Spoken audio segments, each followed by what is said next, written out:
Hello friends, எல்லாருக்கும் வணக்கம். இன்னைக்கு இந்த வீடியோல ஹவு டு பிகம் ஹெச்ஆர் ஆகிறது எப்படி அப்படின்றத ரொம்பவே ஷார்ட்டா பார்த்துடலாம். சோ இது லேட்டரா ஆல்ரெடி ஒரு வீடியோ போஸ்ட் பண்ணிருக்கு. பட் அதுல நிறைய கொஸ்டின்ஸ், நிறைய டவுட்ஸ் உங்களுக்குள்ள இருக்கு. நான் ரொம்ப கிளியரா எக்ஸ்பிளைன் பண்ணிடுறேன். ஹெச்ஆர் ஆகிறதுக்கு என்ன ப்ரொசீஜர், என்ன ஸ்டெப்ஸ் இருக்கு அப்படின்னு சொல்லிட்டு. சோ ஃபர்ஸ்ட் குவாலிஃபிகேஷன் அப்படின்னு எடுத்துக்கிட்டீங்க அப்படின்னா ஹெச்ஆர் ரிலேட்டடான டிகிரிஸ் பண்றது மூலியமா நீங்க ஹெச்ஆர் ஆகலாம். சோ அது என்ன டிகிரிஸ் அப்படின்னா உங்களுக்கு எல்லாமே தெரிஞ்சதுதான். Master degree, MBA in HR இல்லனா MSW, master of social work in HR. So இந்த டிகிரி, இந்த ரெண்டு டிகிரி பண்றது மூலமா இது வந்து PG டிகிரி. சோ நீங்க ஒரு UG முடிச்சதுக்கு அப்புறமா ஒரு 2 இயர்ஸ் பண்ணலாம். அண்ட் இந்த டிகிரியை நீங்க டிஃபரெண்ட் யூனிவர்சிட்டிஸ்ல பண்ணலாம். மேபி அண்ணா யூனிவர்சிட்டியில பண்ணலாம், இல்ல அழகப்பா, இல்லனா மெட்ராஸ் யூனிவர்சிட்டி, இந்த மாதிரி டிஃபரெண்ட் யூனிவர்சிட்டிஸ் இருக்கு. அண்ட் இதுல மோட் பேஸ் பார்க்கும்போது நிறைய பேஸும் இருக்கு. ரெகுலர் மோட்லயும் படிச்சுக்கலாம், இல்ல டிஸ்டன்ஸ் எஜுகேஷன்லயும் படிச்சுக்கலாம், இல்லனா ஆன்லைன்லயும் நீங்க படிச்சுக்கலாம். So MBA in HR and MSW in HR is a professional degree. And அதே மாதிரி 1 year கோர்ஸ், அதாவது PG டிப்ளமோ இன் HR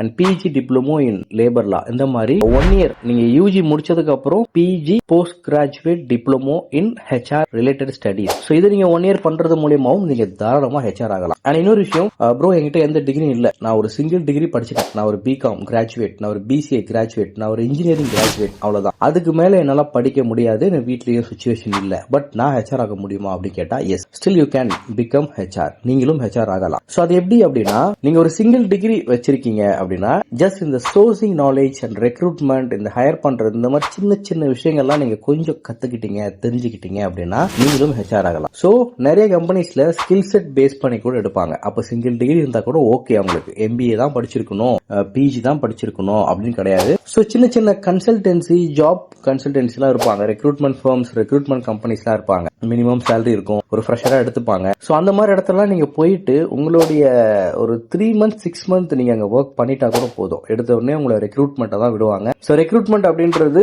ஒரு கம்பெனிக்கு தேவையான மேன் பவரை ஹையர் பண்ணி கொடுக்கிறது. சோ அது எப்படி ஹையர் பண்ணணும், என்னென்ன டூல்ஸ் இருக்கு, என்னென்ன செக்டார்ஸ் இருக்கு, என்னென்ன ஸ்ட்ராட்டஜிஸ் யூஸ் பண்றாங்க, போர்ட்டல் யூஸ் பண்ணுவாங்க, சோசியல் மீடியா யூஸ் பண்ணுவாங்க, ஃபீல்ட் ரெக்ரூட்மெண்ட் பண்ணுவாங்க, ஆஃப்லைன் சோர்சிங் பண்ணுவாங்க, அதே மாதிரி ஜாப் ஃபேர்ஸ் அது இதுன்னு, அப்புறம் டெலிகாலிங் பண்ணுவாங்க, அப்புறம் டேட்டா பேஸ் யூஸ் பண்ணி சோர்ஸ் பண்ணுவாங்க, கோல்ட் காலிங் பண்ணுவாங்க, இந்த மாதிரி நிறைய விஷயங்கள் இருக்கு. சோ இது இந்த கன்சல்டன்சிஸ்ல உங்களுக்கு இது ட்ரைனிங் கொடுப்பாங்க, சம்பளமும் கொடுப்பாங்க. நீங்க அங்க நிறைய பேர் யோசிப்பீங்க, கன்சல்டன்சில போய் ஜாயின் பண்ணணுமா, அங்கெல்லாம் நான் போகணுமா அப்படி யோசிப்பீங்க. பட் அங்கெல்லாம் போனீங்கன்னா தான் கண்டிப்பா சீக்கிரமா HR ஆக முடியும். அந்த எக்ஸ்பீரியன்ஸ் வச்சு நீங்க எந்த கம்பெனி வேணாலுமே நீங்க HR ரெக்ரூட்டர், ரெக்ரூட்மெண்ட் டீம்ல நீங்க ஜாயின் பண்ணிக்கலாம். அங்கிருந்து கொஞ்சம் கொஞ்சமா உங்களுடைய கரியரை பில்ட் பண்ணிக்கலாம். இவ்வளவுதான், சிம்பிள், ரொம்ப சிம்பிள். சோ HR ஆகிறதுக்கு என்ன உங்களுக்கு ரொம்ப முக்கியம் அப்படின்னா அந்த ரெக்ரூட்டிங் ஸ்கில், சோர்சிங் ஸ்கில் அதான் தெரிஞ்சிருக்கணும். அதுக்கு நீங்க ஒரு கன்சல்டன்சில போய் ஜாயின் பண்ணீங்கன்னா இதெல்லாம் கத்துற போறாங்க. அப்படி இல்லைன்னா MBA and MSW இல்ல PG diploma in HR studies நீங்க முடிச்சிருக்கணும். அண்ட் அது கூட அப்படி இல்லைன்னா ஏதாவது சர்டிபிகேஷன் ப்ரோக்ராம்,